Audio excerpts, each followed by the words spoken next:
Di mo ganahan na akong wali, basulan ni Pastor Lantaya. Nga no bitaw ang gimbitar ko? Kining ako kay retired na ko, door dining ako. Total di naman ko ma-fired out, kay out naman daan. Nangaunsa mo. Suicidal na retire mo wali mga kaigsunan. Mao nga magwali ko ani sa inyong simbahan, magbalo na ko daan kay basi ko magwali wa ni mo papaniud to nako. Tinuod na. Kay hawra mabatanong lalaki kung mayo na ninyo nganon di man mayo na mo ni Pastor Cabanyero. Gamay na akong buhok pero pwede pa ba na mag-style ba ya? Mada pa di style ay. Igsoon walay mangako nga mga batanong pastor muwali nini kay mo petition man dayon ang tibok distrito. Petition ninyo Pastor Serrano kay daan naman human naman ang akong termino. Huwa na ko'y mabalakaan magkaigsunan. Ha? Mga girls, kumusta man mo diha? Ha? Buhok ba nagbabay o buhok balhibo sa manok? Come on! Come on! Ako igsoon ang akong objective sa wali dili aron kamo mahimot. Kay kung ang akong tuyo kamo mahimot, magpili ko og wali nga kanang makaingay mo sa inyong kaluyahon. May mga pastor, unsa man pwede ra magbaili, muwali ko. Pwede ra mo ato mo bailihan, dire mo sa gawas kural ay magsulod. O di ganahan mo ana. Pastor, unsa man pwede ba ta makasanggutan? Ganahan man ko ana. Sige, igsoon, wali ko. Pwede mo magsanggutan basta sukaon lang. Aylan ni butagig tungog. Pastor, kung na sobra, ay nalapanangits tiguan sa iglesia, ay kung na may baloan ng sobra gusaon na nimo. Kasi, ang wali ni Pastor Serrano, dili ulog-ulog. Wa ko mangitaw daghang fans. Apan ang akong wali mo, ang mensahe nga kini makadala ka na ito paingon sa langit, mga kaigsunan. That is my purpose. That is my purpose. To bring truth. Masakit man o dili, basta kamatuuran, ato ning hinuktukan, mga kaigsunan. Kana, unsa man na, buhok pa ba na? Ay, naglibog ang Ginoo nato, mga kaigsunan. Sa Mateo 5:27-28 nagingon, kamo nakudungog na sa gisulti sa daan nga kapanahonan, ayaw kamo pagpanapaw. Apan ako magingon kaninyo, bisag kinsa nga nagatanaw sa babay, uban sa pagpangibog, siya nakapanapaw. Mutanaw ka sa babay, naibog ka nga lalaki, nakapanapaw na ka. Karon, ako ming isulti, unsay kalahian sa opposite sex attraction, aritas babae. Ma-attract ang babae kung imong palanggaon siya, kung imo siyang gitahod, kung ikaw maginunaon, kung ikaw buutan, kining tanan ka imong gihimo nga lalaki o bana, nabutang na siyang unang-una nga, pagkanindot bagin ng akong bana, ay kabuutan, bigyo na yun, kana, mabut na siyang dughan. Ang lalaki lahi, ang makatandog niya dil emosyon, ang makatandog niya kanang iyang asawa nga gwapa kanunay. Muna ang bakatra kaniya. Busa ka mong mga asawa, ayaw mo lusyang sa inyong balay. Ayaw yun. Kaya ang attraction sa mga bana naa sa makita. Bisag nag-away pa mo, nakaurasan ang bana, pero maligo ka sa banyo, pagwa mo sa banyo, walay tapis nga tualya, wala tanan. Ingon ang banaga, namas Biblia nga nagyungon, magpinasaylo ay nalanta. Kalimtanta na lang na. Kalimtanta na nga. Mo-absent lang ko sa trabaho. Mga asawa, ayaw gininyo tawing inyong mga bana. Kaya mga bana, ang atraksyon na sa inyong kagwapa. Kining bana, di ni mataw ti awan. Makita gani nga matahom kakayo at ang sunod na tinigbakay na gyudayon mga kaigsoon. Nganong ako ning gisulti kaninyo? Kaya ang lalaki ang ilang attraction na sa ilang makita. Tanawan ninyo ang dakong tao sa kalibutan. Nakaila mo ni ana? Presidente Obama, kanang usa, si Nicolas Sarkozy, kanhe presidente sa Fransya, may dakong meeting sa Brazil. Gi-entertain sila sa mga beauty queen. Og unya, si Tamara Tavares, mga kaigsunan, beauty queen. Miagi sa atubangan ni Obama, ang iyang sinina kanang with look. Pagtikang niya, nipilit siyang samput. Tanawa ang mata ni Obama, mga kaigsunan, asa paingon. Come on! Come on. Tanawa ang mata ni Nicolas Sarkozy, mga kaigsunan. Ako nagisulti ka ninyo. Kay kamong mababae, grabe yun mo magpalaway-laway sa mga lalaki. Nature sa lalaki, nga mutanaw. Pero kami ni Pastor Cabanero, Pastor man, di mi mututok, mupasiplat lang. That is the nature. Karon, kinsang mata sa lalaki, nga di magkalibat-libat o di magkatuyok-tuyok, anak, be? Ambe ko, no? Duga nga pa na nato. Kinsang lalaki ang di magkasala siyang una-una, mga kaigsunan. Paningon ng mga babae, Pastor, sala na sa mga lalaki, oy.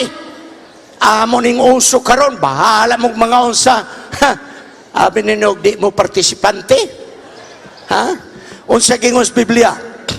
Mateo 18 versikulo 6. Bisag kinsa nga mo hinungdan sa kapangdulan sa usa, maayo pa nga hiktan ang iyang liog sa galingan nga bato o itambog sa dagat. Kung ikaw ang hinungdan, kay gapalaway-laway ka, gabika, kabika, kakadiha. Ang katong lalaki nga nagkatuyok-tuyok ang mata, kamong duha mo'y hiktan o galingan nga bato, mga kaigsunan. So, mga kaigsunan ka na. Basulo ninyo ang lalaki nga mututok na. Sinina, pantalong pa bago na? Come on! Pastor, unsa magyuday estandarte sa atong sinina? Unsa kataas ang sidsid sa atong sinina? Mabasa ba, Pastor? O busa tuhod? O ibabaw sa tuhod? Way mabasa. Pero ang prinsipyo mo ni, bosa bisag unsay mong kanon, unsay mong pagaimnon, bisag unsay mong pagbuhaton, buhata kini alang sa pagimaya sa Dios. Ang estandarte sa atong pagsinina, dili kataas, dili kamubo. Apan ang estandarte is that we should give glory to our God. Ay, gamay rin yun, nag-amin. Murag mo pa kibul pag yun nag-short pant, yun, wa man mangamin. Muna'y prinsipyo igsoon. Ayaw mig pangitaig teksto kay wanas Biblia. Unsa kataas, unsa kamubo. Apan mga kaigsunan ang teksto ng gingon, bisag unsay mong himuon, bisag unsay mong isuot, buhata ka na sa paghimaya sa atong Diyos. Unsa na nimo? Ako na lang kita budag-blo kanang murag di na gyud maayo tanahon, mga kaigsunan. Busa karon ni ay hangyo sa mga lalaki, paminaw mga babae, ni ay hangyo sa mga lalaki. Ingon ang mga lalaki, ladies, please help our men to be saved.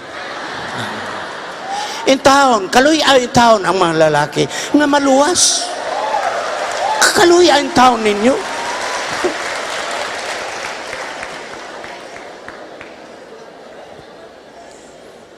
Mo na lang ginahangyo sa mga Adventista nga dili mga maldito. Mga girls, pwede ba tabangan mi ninyo nga malangit pud mi? Panapo mo in town. Kay murag maimpirno mi ani. Nagingon ang Proverbs sa Africa. Nga akong nakutlo sa akong higala. Don't allow the head of the elephant to get through your fence. For all you know, the whole body is already inside. Ayaw tuguting ang ulo sa elepante makasulod sa koral. Kay kung imong tugutan taod-taod, tibok lawas makasulod. Muna yung natabo sa atong iglesia. Karon, ladies, eyes to the screen. Sultian ko kamo. Sa pioneering days sa mga Adventista sa Pilipinas, wala ni. Wala. Pangutana mo sa karaan ng mga Adventista, wala ni. Wala. Wala yun na. Pero ambot nga nung nakasulod man ni, wala ko kasabot. Wala. Sa pagsugod sa Adventism sa Pilipinas, wala kini. Wala. Kana, wala. Nga nung naa naman, kay nakasulod na ang ulo sa elepante, hasta ang lawas sa elepante, nakasulod na sa simbahan, mga kaigsunan. Naguba na ang koral sa atong estandarte, kana. Wala man as Pilipinas. Pero tanawon ninyo, inyong mga anak, mga parinting, nga tuwa na sa gawas sa nasod, di ba nagsuot na unsay gingon Ellen White? Ingon Ellen White, diin ang kostumbre sa usa ka nasod, nagagamit na ng wedding ring, ayaw kundi na ha. Apan ikaw nga misyonary, nga wakay labot sa mao nga kostumbre, ayaw pag-apil-apil. Para lang na sa mga nasod nga ilas kostumbre. Pero tanawa, bisa mga pastor nato nga tuwa na sa laing nasod pag-uli, nanay ila. O sa mga pastor, ay, wedding ring man ni, okay raman. Wala, naging silinwet kung dili kostumbre sa imong nasod, ayaw pag-apil.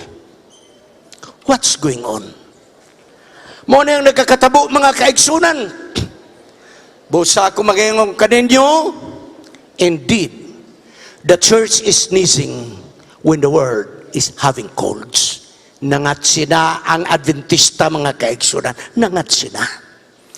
Di tingali gani at si murag gisip o nagyod ang iglesia.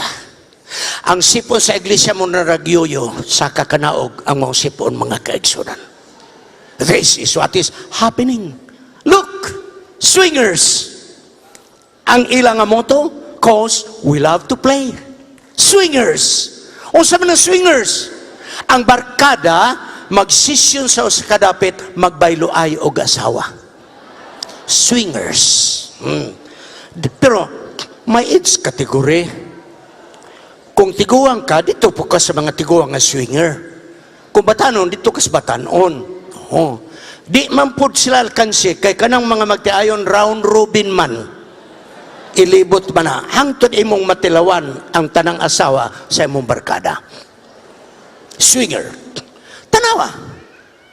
Asian o Caucasian nga magtayon. Sa diha nga nag-swing na sila, tanawa. Ang Caucasian, to anas pikot nga mata. Ang pikot nga mata nga babae, to anas taas nga ilong nga lalaki. That is swinger. A pastor, imposible na mahitabo. Come on. Christians are already in that direction. These so-called Christian swingers.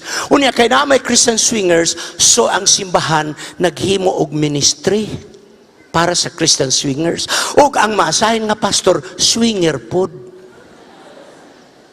Abi ninyo ko na anis Pilipinas, way mag-ilog pagka-presidente. At sa distrito, kay torang swinger club. Mga kaigsunan. This is the world. And this is the church. Now, ang akong isulti kaninyo, the world and the church, wag isipon, gipang ubo na gyutang tanan mga kaigsunan. Ang iglesia ug ang kalibutan gipang ubo. Na organisasyon mga kaigsunan sa usa ka nasod gitawag naturalist. So kung mag-hiking sila kay naturalist man, so ang tanan maghubo. Naturalist man. Oh, hiking, camping, naturalist. Oh, kini nga wali mo ipinakago nako kay daghang ko gipang tabunan mga kaigsunan. Grabe ni kahago.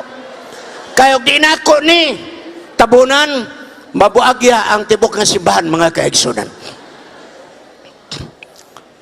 Naturalist, mag-camping, mag-hiking. Abi ninyo gamayra? Hoy, mga youth director, paminaw mo. Maglisod mo pagtawag sa mga batanon o camping? Naturalist. Di ba hagudhon ang tanan? Mureklamo pa yung matigunan sa iglesia, yung director, pwede ba wala age limit ang nag-camping? Papilapod me? Ha? Binuang ikson ng kalibutan. Mga ligo ang naturalist. O na. Panang itong pastor ng lalaki, kanang babae, iyang mga magsisimba, abi mo, magkurog na si Manong og katugnaw, di pa yun namuundang mga kaikson. Ganahan pa yun mo lahutay. Ha? Tanawara. The world is getting crazy. Naked hiking, mga kaigsunan. Hasta mga tigulang, mga pil, mga kaigsunan. O sa pagyod, sa nasod sa Amerika, ang mga nagagamit ng marihuana, nagpundok o naghihimog simbahan. International Church of Cannabis. Sa ito pa, marijuana. Kita mo na mga kaigsunan, nagpalit sila simbahan, daan ka simbahan, ilang gipagwapo, sultian pa mo, ang ilang simbahan mas nindot kaysa simbahan sa Adventista. Tanawara? Hawara? Oh. Ingon na nini ang dagan sa kalibutan. Pag-ato na ko sa Australia, nakakita ko real estate nga business, ang ngalan pagan real estate. Stilang di na yun sila maulaw nga mo angkon nga pagano. Pagkadako nga building mga kaigsunan. And then, Church of Satan. Membro kagani ni ini na kay ID. Church of Satan nga ID. Sa panahon igsoon nga magsimba sila, ang tanan magsimba, walay sinina, wala tanan. Ang magwali, wapot tanan. Pero abinin mo, buutan gyud sila. Magsimba sila tapat, di gyud na sila mga kaigsoon. Wala eh. Focus gyud. Way tabi-tabi igsoon. Wa kay madungog nga istorya. Focus. Walay mga, wala. Bisag pantalon, wala. Mga kaigsoon. Totally naked.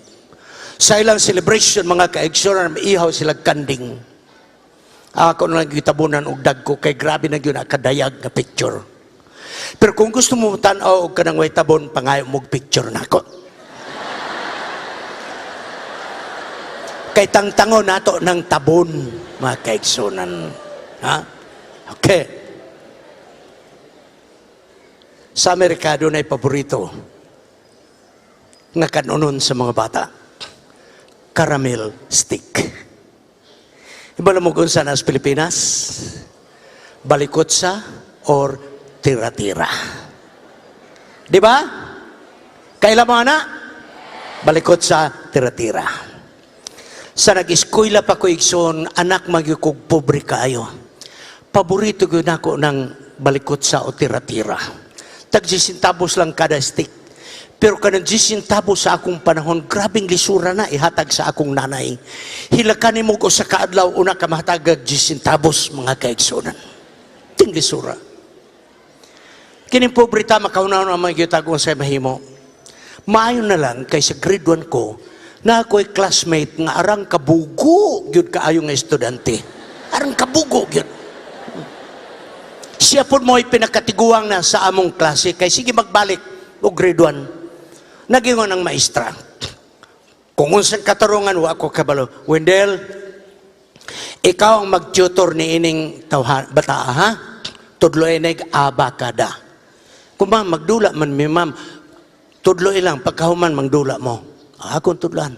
Uy, nahayahay si Wendell. Nga naman, pag-recess, mag-abakada mi, siya'y mo palit og balikot sa. Libre na ko.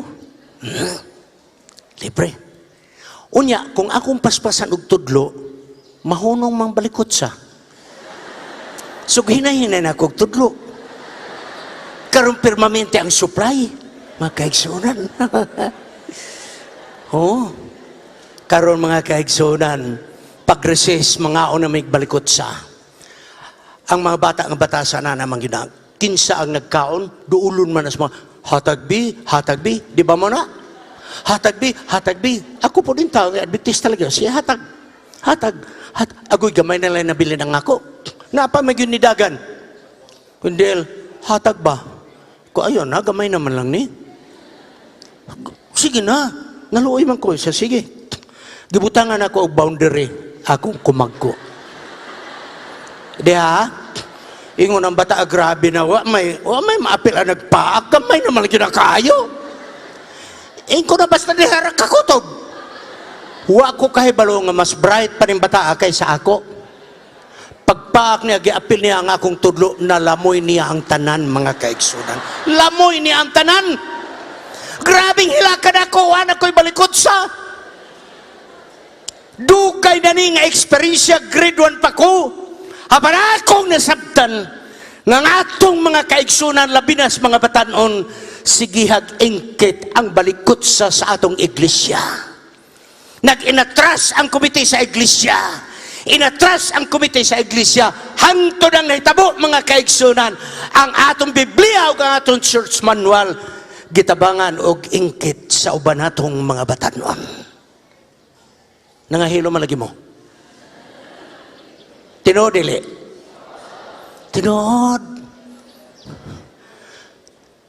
Nahadlok ako nga ang atong Biblia karon, taklob na lang ang nabilin sa atong iglesia. Nahadlok ako nga atong church manual, taklob na lang ang nabilin. Kay sigig hangyo, sigig pamugos. Ingon ng tigulan sa iglesia, pastor, kami diha, 15 argyon may kabok. Ang tulo anak, gainom-inom panagsa. Ang ubanana, gataya og sweet dress. Oh. Kung ako ng disiplina akong pastor, upat naman may nabilin, kung saan naman anamo. Mauna, ikso ng problema. Pero sultihan ka mo. Kanang grade 1 na akong eksperyensya, nga balikot sa nga gamay, giapil og pak akong kumagko. This is what the church is doing now, mga kaigsuunan.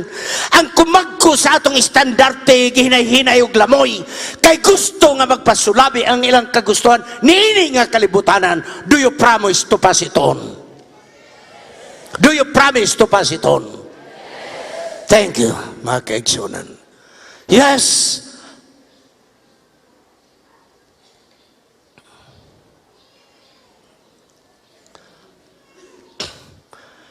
Kung dili nato ihunong kining pagsakripisyo sa atong estandarte, mahitabo igsoon nga kung magtawag tag campers, youth program nato, mo na ang dagway sa atong simbahan. O kung niya ang atong mga campers, ingon na ni ana ang atong talanahon. Kung di nato pugngan kining paghilig sa kalibutan, otherwise, ang tanan magsisimba, mauna na ang dagway. Karon maikog pamanggod ta, kay pagkasabado, formal kayo murag pastor og dagway. Oy, formal kayo murag asawas pastor og sinina. Pero sa laing adlaw igsoon, lahi na. Gusto mo, ana, nga magpatupi kog dali-dali sa Valencia, pagka second lecture nako, mauna na ang akong tupi? What's going on? Kung dili nato ni butangan og period ang trend sa atong iglesia, igsoon, mao ni ang dagway sa atong simbahan not long from now. Ang akong hangyo sa katapusan, never lower the standard of our church. Never lower the standard of our church. Kay ang kalibutan giubo, ang kalibutan gisipon, ang simbahan usab giubo o gisipon. Apag kung inyong isad nga nagpamauli ninyo, ang estandarte sa iglesia atong ipabarug. Kamot may, the standard of the church will stand forever, even until the coming of Jesus Christ. Salamat. Salamat kayo, daghang salamat o may buntag kaninyong tanan.